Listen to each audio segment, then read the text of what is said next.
السلام عليكم، كيف انتم؟ لاباس عليكم؟ نتمنى تكونوا في احسن الاحوال. ومرحبا بكم في فيديو جديد. اليوم غنشارك معكم ميني بسطيله ديال الحوت اللي كنحتاجو ليها. الكروفيت نص كيلو، الفيرميسيل الحوت كيلو الا ربع، بصله مقطعه، 2 معالق ديال الحامض، الثومه 3 الريوس، 2 معالق ديال السوجه، 2 معالق ديال المعدنوس والقزبر، شامبينيو 4 الحبات. اول حاجه كنبداو على بركه الله، كنضيفوا في شي زلافه الربيع، الحامض، الصوجه، الصوص ديال الصوجه، وكنضيفوا الثومه،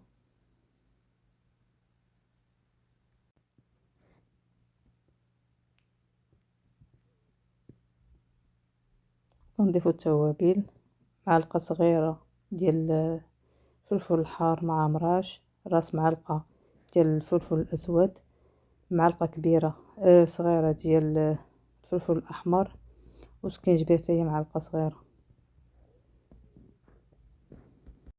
بعد كنضيفوا شويه ديال الملحه لحقاش الصوجه راه كتكون مالحه، وكنخلطوا الخليط. كندوبوا 4 كاس ديال الزبده، هي راه كنضيفوها درتها تذوب.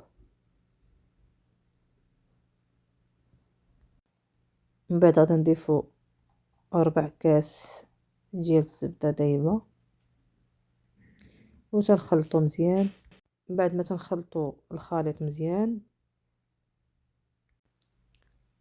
تنخلطوا، ناخذوا لاطه وغادي نستفوا فيها الحوت، تقريبا كيلو الا ربع.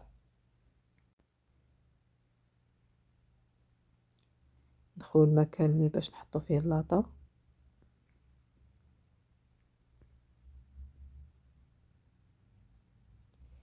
الاحسن ديروا الورق ديال الفرن باش ما يتلصقش.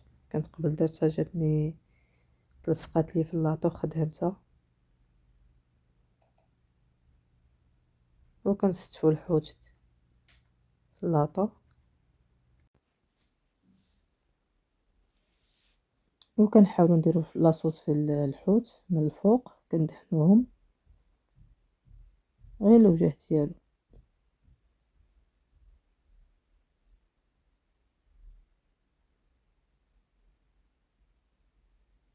وكنكونوا مشعلين الفران الفوق والتحت على 200 كراد. ومن بعد كندوزو نبداو نطيبوا الكروفيت. هو الاول كنضيفوا غير شويه الزيت، نص كيلو ديال الكروفيت، غنكتب لكم كلشي في صندوق الوصف.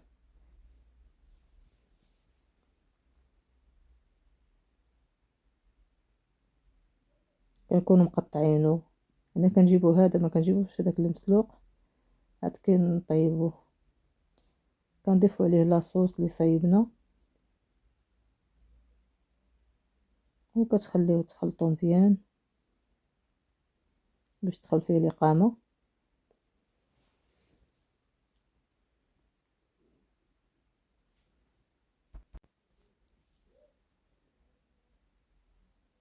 كتخلطوه مزيان.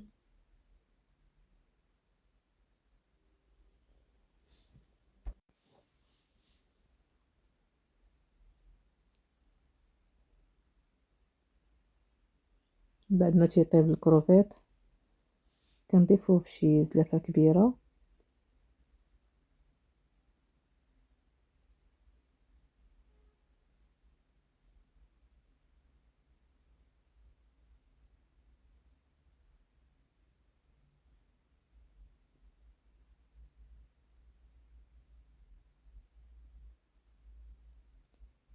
دابا نضيفو الكالامار حتى هويا، نشحروه بنفس الطريقه ديال الكروفيت. كنكونوا مقطعينه حتى هويا صغير باش ما يجيش بين فيه الطروف كبار. حتى الكالامار جبنا غير صغير، ما جبناش كبير.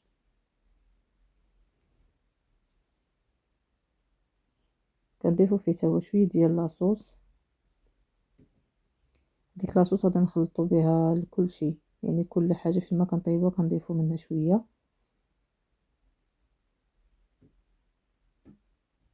وكتبقاو تخلطو مزيان.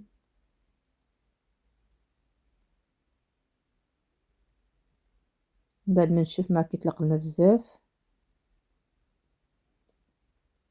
كنخويه حتى هو في الزلافه اللي ضفنا فيها الكالامار. دابا ندوزو البصله مقطعه، بصله متوسطه،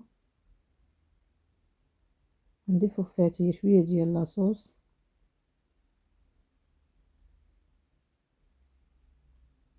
ونبقاو نخلطوه نخليوه تشحر شويه.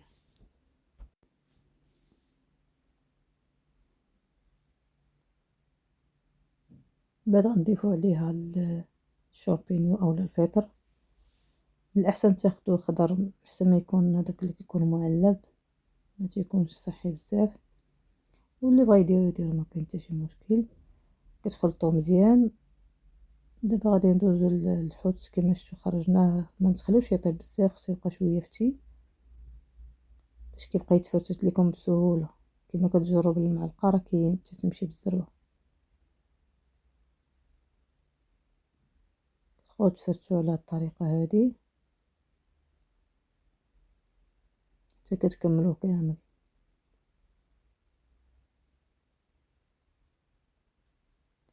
بعد ما تشحر لينا الشامبينيو مع البصله كنضيفو الفيرميسيل تقريبا 70 غرام. كتقطعوها من بعد ما سلقتوها، ماشي مسلوقه، كدير غير الماء سخون باش ما تخسرش صافي. كتقطعوها وكنضيفو الكميه اللي بقات ديال لاصوص باش الفيرميسيل تاخد حتى هي الإقامة.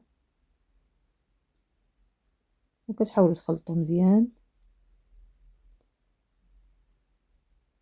باش يتجانسوا العناصر.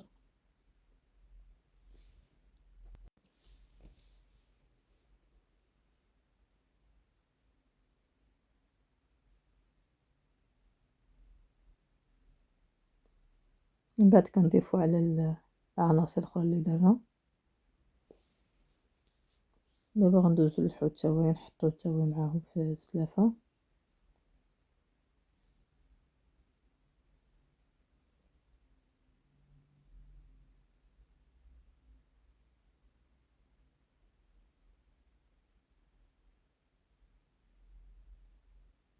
ونخلطوه مزيان ونضيفو شويه الربيع كما كتصورتو.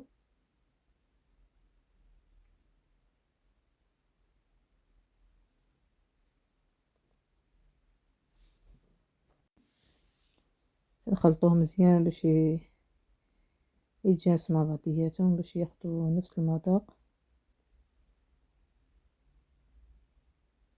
بعد في الاخير زدت شويه الملح وشويه العصير ديال الليمون.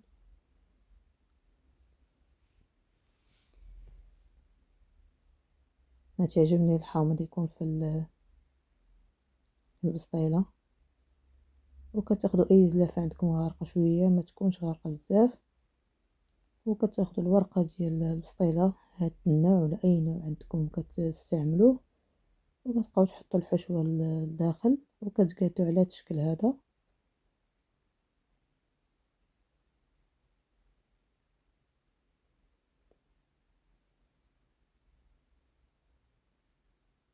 وكتحاولوا تقطعوا هاد الجوانب هادو باش ما يغلطوش لينا البسطيله، حتى نعاودوا نديروا ورقه اخرى فوق منها.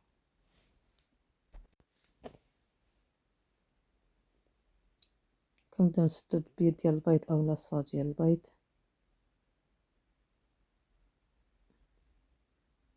نتوما كطيبو كتحاولوا تدهنوا بالبيض باش يشد مزيان.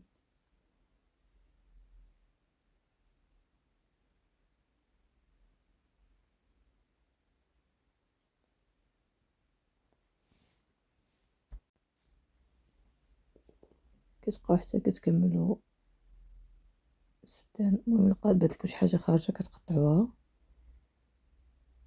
باش تشد لينا مزيان تصير.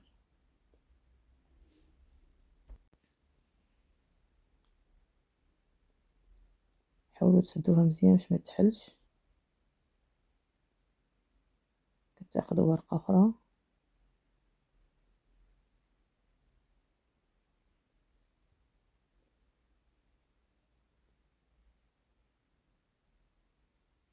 كتقلبوا على اللي درتوها في الزلافه، كتقلبوها وكتعاودوا تاني ديروا نفس العمليه،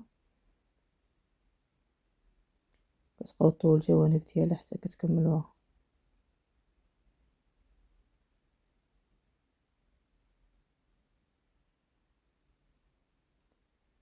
طريقه سهله، راه كلشي تبارك الله تيعرف ليها.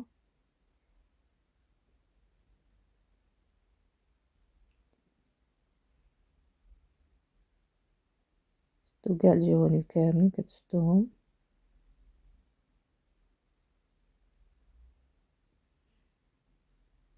ومن بعد كدهنوا بشويه ديال الزبده، غير شويه باش ما تنشفش. ونفس الطريقه كتكملوا. ما عرفتش الفيديو علاش ما تشدش لينا الاخرين. المهم من بعد ما كتكملوا في اللاطه، كتبقاو دهنوهم بالزبده، دهنوا الجوانب وكلشي باش تحمر. انا بصراحه انا كنبغيها محمره، اللي بغى يخليها غير اللون الذهبي الذهب، وكل واحد شنو تيبغي. بعد ما كندهنوهم كاملين، نكون مشعل الفران الفوق والتحت على درجة الحرارة 200. هي مع شمالة تعصصات لي كنقرب الفطور، عينا من مبغاش كاع طيب لينا دغيا، حتى زدت فيها شويه ديال الحرارة معرفتش علاش. المهم هذا هو الشكل ديالو النهائي. نتمنى يعجبكم هذا الفيديو. شكرا لكم بزاف على التشجيعات ديالكم وعلى التعاليق المحفزين، ونلقاكم في الفيديو القادم ان شاء الله. ومع السلامة، ودمتم في رعاية الله وحفظه.